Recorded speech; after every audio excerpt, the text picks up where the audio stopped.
পুরো ওয়ার্ল্ডের ভিতরে পরিচিত বা ওয়ার্ল্ডের ভিতরে বিখ্যাত একটা অ্যাওয়ার্ড, যেটা outstanding leadership award world leadership সামিটে। তারপর হলো আমি অক্সফোর্ড ইউনিভার্সিটি থেকে ওদের লেভেল পিন কৃতিত্ব অর্জন করি, যেটা বিশ্বের সবচেয়ে সেরা একটা অর্জন। এখন পর্যন্ত আমার মনে হয় না বাংলাদেশের ভিতরে এই লেভেল পিনটা কেউ অর্জন করেছে। আসসালামু আলাইকুম ভিউয়ার্স, এই মুহূর্তে দাঁড়িয়ে আছি ঐতিহাসিক আলতাওয়ালি পার্কে। আর আমার পাশে যে দাঁড়িয়ে আছেন জয়নুল হোসেন, তিনি সম্প্রতি বাংলাদেশ থেকে এসেছেন।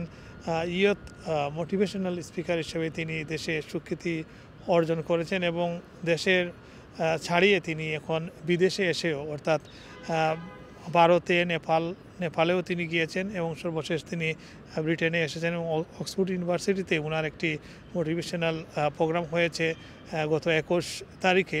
আমরা ওনার কাছে জানতে চাইব যে আপনি কবে থেকে এই ইয়ুথ প্রজেক্ট নিয়ে কাজ শুরু করেছেন? আসসালামু আলাইকুম। আমার প্রথমত আপনার কাজ শুরু 2018 সাল থেকে, যখন আমি জাস্ট কলেজটা শেষ করি। তখন কলেজটা শেষ করার পাশাপাশি আমি যখন আপনার ইউনিভার্সিটির প্রিপারেশন নেই অ্যাডমিশন টেস্টের জন্য, তখন থেকে আমি আপনার সোশ্যাল ওয়ার্ক টাইপের যে পাশাপাশি যে এক্সট্রা অ্যাক্টিভিটিসগুলো যেগুলো আছে সেগুলো করতে থাকি আর কি। পাশাপাশি আমি ডিবেটের সাথে জড়িত হই।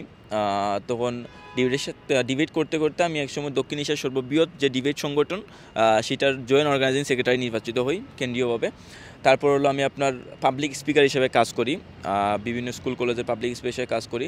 তারপর হলো আমি আপনার বিভিন্ন অলিম্পিয়াডের মেন কোঅর্ডিনেটর বা মনিটরিংয়ের দায়িত্বে আমি অনেক সময় থাকি। আর ব্রিটেনের যেটা অক্সফোর্ডের যে প্রোগ্রাম, সেটা হলো আপনার বাইরের দেশের বিভিন্ন প্রজেক্টের সাথে আমি কাজ করি। বেশ কিছু দেশের ইউথ ডেভেলপমেন্ট অনেকগুলো প্রজেক্ট আছে, যেগুলো সমস্যা সমাধান প্লাস বাইরের দেশের ইউথ সমাজ কীভাবে ওরা সামনের দিকে এগিয়ে যাবে, কীভাবে সামনের দিকে এগিয়ে গিয়ে ওদের দেশের নেতৃত্ব দিবে, সেই ক্ষেত্রে আমাদেরকে বিভিন্ন প্রজেক্ট দেওয়া হয়। আমি সহ আমার কিছু কলিগ আছে বাইরের দেশের, বিভিন্ন দেশের কলিগ রয়েছে। তো ওরা মিলে আমরা জিনিসগুলো সলভ করার পর প্রত্যেকেই সেই জিনিসটা ওদের সামনে প্রেজেন্ট করি। যেহেতু প্রাইভেসি সেফটি আছে, সেই জন্য আমি অন্য দেশের প্রজেক্টের কথা বলতেছি না। তো এইগুলো করার পর ওরা আমাদেরকে একটা ফান্ডিং দেওয়ার পর ওরা প্রোগ্রাম অ্যারেঞ্জ করে, তারপর এইগুলো আমরা তাদের সামনে উপস্থাপন করি। তো অক্সফোর্ডের যে প্রোগ্রামটা হলো, সেইটা আমি আমার যুব উন্নয়নমূলক কাজের জন্য যারা ওরা একটা র্যাঙ্কিং দিয়েছিল, সেই র্যাঙ্কিংয়ে সর্বোচ্চ লেভেলের আমি ছিলাম বাংলাদেশ থেকে বলতে আমি বাংলাদেশ থেকে নির্বাচিত হয়েছি, কিন্তু হুল এশিয়ার মধ্যে, মানে পুরো এশিয়ার মধ্যে একমাত্র আমিই নির্বাচিত আর কি আপনার এই তাদের প্রোগ্রামের জন্য। তখন আমি ওদের প্রোগ্রামের ইনভাইটেশন পাওয়ার পর অনেকগুলো প্রসেস ছিল সেই জায়গায়, যে ওরা আমার ইন্টারভিউ নেয়, তারপর আমার প্রেজেন্টেশন নেয়, আমার প্রবলেম সলভিং যে জিনিসগুলো রয়েছে ইউথ ডেভেলপমেন্ট নিয়ে, সেইগুলো দেখার পর আলহামদুলিল্লাহ আমি আমার মা বাবার দোয়ায় সেই জায়গায় একটা ভালো র্যাঙ্কিংয়ে টিকে যাই। তারপর ওরা আমাকে বলছিল যে আপনার আমার দেশে ভিসা লেটার পাঠানোর জন্য, কিন্তু আনফর্চুনেটলি আমি এমএসসিতে এখানে পড়তে আসি। এমএসসিতে পড়া অবস্থা যেহেতু আমি ব্রিটেনেই আসি, তো আমার ভিসা লেটার প্রয়োজন হয় নাই। তারপর যা কিছু ছিল ওরা নিজ থেকেই করেছে। আর যেটা জানেন আপনার, গত 21শে মার্চ আমার প্রোগ্রাম শেষ হয়। সেই প্রোগ্রামে আমি আউটস্ট্যান্ডিং লিডারশিপ অ্যাওয়ার্ড অর্জন করি পুরো ওয়ার্ল্ডের ভিতরে। এই সামিটটা নর্মালি সারা ওয়ার্ল্ডে একমাত্র সামিট, যেটা এক বছরে হয় না, নর্মালি 2 থেকে 3 বছর পর হয়।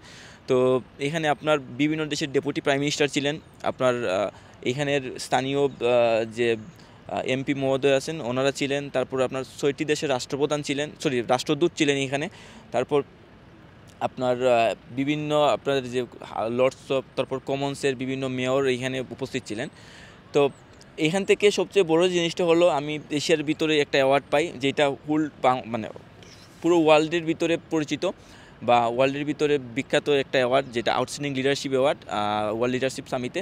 তারপর হলো আমি অক্সফোর্ড ইউনিভার্সিটি থেকে ওদের লেভেল পিন কৃতিত্ব অর্জন করি, যেটা বিশ্বের সবচেয়ে সেরা একটা অর্জন। এখন পর্যন্ত আমার মনে হয় না বাংলাদেশের ভিতরে এই লেভেল পিনটা কেউ অর্জন করেছে। তো এটা আর এই লেভেল পিনটা অর্জন করার পর যখন আমি আমার দেশের পতাকাটা আমি আমার মানে ওদের স্টেজে তুলে ধরি, এটাই হলো আমার সবচেয়ে বড় প্রাউড বা আমার সবচেয়ে বড় কৃতিত্ব এটাই। পাশাপাশি আমি অনেক দেশেই যাই, অনেক দেশের সরকারি বিভিন্ন প্রজেক্টে কাজ করি, অনেক দেশের সরকারি প্রজেক্টে কাজ করতে ওদের দেশে যাওয়া আসা হয়, ওদের বিভিন্ন প্রোগ্রামে পার্টিসিপেট করি। বিভিন্ন দেশ থেকে আমাকে বিভিন্নভাবে ইউথ আইকন অ্যাওয়ার্ড প্রদান করে।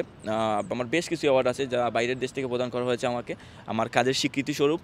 আমি অ্যাওয়ার্ডটা নেওয়ার পাশাপাশি সব সময় মনে রাখি যে আমি বাংলাদেশের একজন নাগরিক। আমি প্রথমেই অ্যাওয়ার্ডটা সাথে নিয়ে আমি আমার বাংলাদেশের পতাকাটা সবার মাধ্যমে তুলে ধরি বা বাংলাদেশের পতাকাটা পরিচয় করে দিতে চাই। আমি মনে করি যে আমার পরিশ্রম, আমার চেষ্টা, আমার সফলতা আমার দেশকে অনেক দূর এগিয়ে নিয়ে যাবে, সেইটা আর কি। তো আপনি মানে দেশে কতগুলো প্রোগ্রাম করেছেন, আমার দেশের যে তরুণরা এই যে মোটিভেশনাল প্রোগ্রামগুলোর মাধ্যমে কিভাবে তারা উপকৃত হয়েছে? দেশের রাইজ আপ ইউথ নামে আমার নিজের একটা সংগঠন ছিল। তারপর দেশের বিভিন্ন স্কুল কলেজে ওদের বিভিন্ন সেমিনার করে আপনার গ্রেভিওর প্যাশন বা ওদের বিভিন্ন ওদের স্কুল থেকেই অনেকগুলো করা হয়, কলেজ থেকে অনেকগুলো আয়োজন করা হয়। আর আমরা এক্সটার্নাল যেগুলো আয়োজন করা হয় সেইগুলো তো নর্মালি আছেই, বাট স্কুল থেকে করার যখন আপনারা আয়োজন করে তখন কিন্তু আপনার কিনোট স্পিকার আমি নিজেই থাকি। অনেক স্কুল কলেজ ইউনিভার্সিটিতে কিনোট স্পিকার হিসাবে আমি ছিলাম। তো আমি জানি না ওরা আমার কথা দ্বারা কতটুকু মোটিভেটেড বা কতটুকু চেঞ্জ হতে পেরেছে, বাট কিছু কিছু রেজাল্ট তো দেখা যায়। আপনার ধরেন আপনি একটা জায়গা থেকে আসছেন, সেই জায়গায় আপনি আপনার কিছু জিনিস দিয়ে আসছেন, তখন আলটিমেটলি সেইটার রেজাল্ট কিন্তু আপনি একদিন, দুদিন, 3 দিন, 4 দিন, 1 মাস পর দেখতেই পাবেন।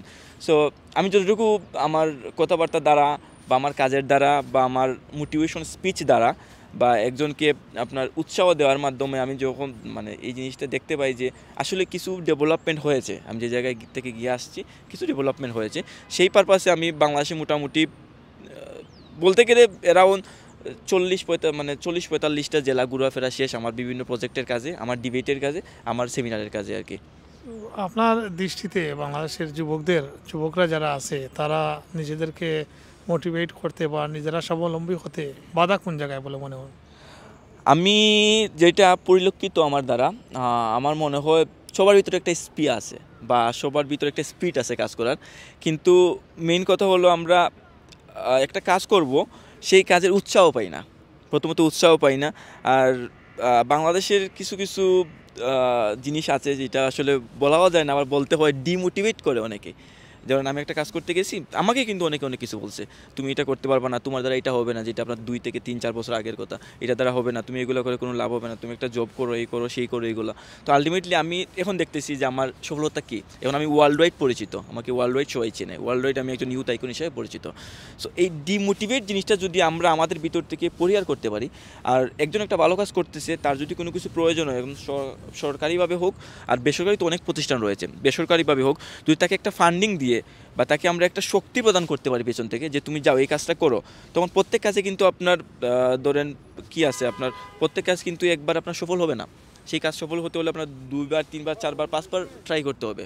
সো আমরা যদি তাকে একটা মানে একটা স্পিড দিতে পারি পিছন থেকে, একটা টাকার সাপোর্ট বলেন বা অন্য কোনো ফান্ডিং বলেন, উৎসাহ বলেন, যে জিনিসটা প্রধান, উৎসাহ দিয়ে যদি তারা মানে তাকে কাজ করাতে পারি, আমার মনে হয় বাংলাদেশের যুবকদের মধ্যে খুব তাড়াতাড়ি একটা পরিবর্তন আসবে। আরেকটি প্রশ্ন হচ্ছে যে আপনার নেক্সট পরিকল্পনা কি, আর কি কোথাও কোনো প্রোগ্রাম আছে কিনা, আর আপনি তো একজন সফল ব্যক্তিত্ব, তখন আপনি দেশে ফিরে যাবেন কিনা, আপনার এই এক্সপিরিয়েন্সটা দেশের মানুষদের উপকৃত হতে আপনি যাবেন কিনা ফিরে? প্রথমত প্রোগ্রামের যে বিষয়টা, আমার নেক্সট একটা প্রোগ্রাম আছে আপনার মের 1 থেকে 4 তারিখে আপনার ক্যালিফোর্নিয়ার লস অ্যাঞ্জেলসে, ইউএসএতে। সেখানে একটা ইউথ সামিট আছে, তো সেখানে যাওয়ার জন্য আমি আন্তর্জাতিকভাবে ওদের কাছ থেকে আমন্ত্রণপত্র পেয়েছি। হয়তো বা সব কিছু ঠিকঠাক থাকলে ইনশাল্লাহ আমি ওদের প্রোগ্রামে পার্টিসিপেট করব। তারপর আমার কিছু অনুষ্ঠান আছে আপনার ইউকেতে, কিছু সেমিনার রয়েছে ইউকেতে, আশা করি সেইগুলোতে অংশগ্রহণ করব। আর আপনি যেটা বললেন যে অনেক এক্সপিরিয়েন্স আলা মানুষ বা অনেক ট্যালেন্টেড মানুষ, এই জিনিসটা আসলে আমি জানি না আমি কতটুকু ট্যালেন্টেড, তবে আমি সর্বোচ্চ চেষ্টা করি আমার নিজের পরিশ্রম দ্বারা সফলতাগুলো অর্জন করা। আর দেশে ব্যাক করার যে বিষয়টা, আমি যেহেতু এখানে আমার এমএসসি করতেছি, আমার পিএইচডি করার ইচ্ছা আছে, আমি পিএইচডি করে অবশ্যই আমি আমার দেশে ব্যাক করব। কারণ দেশে যদি ব্যাক না করি তাহলে দেখবেন আমার মতো যারা আছে ওরাও তখন দেশে ব্যাক করবে না, তখন আলটিমেটলি আমার দেশটা অনেক পিছিয়ে যাবে। যদি আমাদের মতো মানুষগুলা বা যারা ট্যালেন্টেড আছে, যাদের ভিতরে কিছু এক্সপিরিয়েন্স আছে বা যারা এক্সপিরিয়েন্স কাজে লাগিয়ে অনেক দূরে যেতে পারবে, দেশকে নিয়ে এগিয়ে নিয়ে যেতে পারবে, আমরা যদি সবাই দেশের বাইরে চলে আসি, হ্যাঁ আসছি পড়ালেখা করব, একটা ডিগ্রি অর্জন করব, দেশে চলে যাব, নিজের এক্সপিরিয়েন্স, নিজের সফলতা, নিজের কৃতিত্ব সেগুলো দেশে কাজে লাগাবো। সো সেই পারপাসে আমার মনে হয় যে অবশ্যই আমি আমার দেশে ব্যাক করব, আর দেশে ব্যাক করে আমার ভালো কিছু করার, দেশকে নিয়ে ভালো কিছু করার ইচ্ছা আছে আর কি। আর এটা হচ্ছে সিলেটের কোন জায়গায় আপনার বাড়ি, আর এখানে আসার অনুপ্রেরণা খেয়ে দিয়েছেন? আমার গ্রামের বাড়ি হলো আপনার সাতক উপজেলার গোবিন্দগঞ্জ সৈদরগা ইউনিয়নের দারুণ গ্রামে। আর আমার মূলত পড়ালেখা এসএসসি পর্যন্ত ছিল আপনার আমার গ্রামের স্কুলেই। এরপরে আমি আপনার সিলেটে চলে আসি। সিলেটে আমার বাসা হাউজিং স্টেটে। আর আপনি যে বলতেছেন আমার অনুপ্রেরণা তো প্রথমেই তো মহান আল্লাহ তাআলার অশেষ রহমত ছিল, আমার মা বাবার দোয়া ছিল। আর আমার একজন বড় ভাই আছেন, যিনি আমার বলতে গেলে বড় ভাই তো অনেক সময় বাবার সমান থাকেন। তো উনি ইউকেতে অনেক দিন ধরে বসবাসরত। আর সব কিছু মূলত আসলে উনি আমাকে অনেক সাপোর্ট করে গেছেন। আমার এ টু জেড বলেন, প্রথমে হয়তো আমি ফান্ডিং পেতাম না।